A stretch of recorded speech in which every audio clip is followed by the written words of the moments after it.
கர்த்தருடைய பரிசுத்தம் மகிமைப்படுவதாக. தேவன் இன்றைக்கு நமக்கு கொடுக்கிற ஒரு அழகான வசனம், இயேசு அதை கேட்டு பயப்படாதே, விசுவாசம் உள்ளவனாயிரு. ஹல்லேலூயா. ஆமாங்க, இன்றைக்கி கூட உங்களை என்னையும் பார்த்து ஆண்டவர் அதை தான் சொல்கிறாரு. பயப்பட வேணாம், விசுவாசம் மட்டும் உங்ககிட்ட இருந்தால் போதும். ஏன் இந்த விசுவாசம், எப்போ இந்த விசுவாசம் நமக்குள்ளே வரும் தெரியுமா?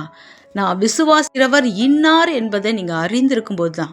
என் கர்த்தர் அவ்வளோ பெரிய தேவன், என் இயேசு எனக்கு எல்லாம் செய்யக்கூடியவர், பிரச்சனைகளை தாண்டி என்னை வழி நடத்தி கொண்டு போகக்கூடியவர்னு அந்த விசுவாச கப்பலை நீங்கள் சேதப்படுத்தாதபடிக்கு அதிகமாக உங்கள் விசுவாசத்தை வர்த்திக்க பண்ணி வளர்த்துக்கிட்டே கர்த்தருக்குள்ளே உங்களை திடப்படுத்திக்கிட்டே போகும்போது தான் உங்களுக்கு பயமே வராது. ஹல்லேலூயா.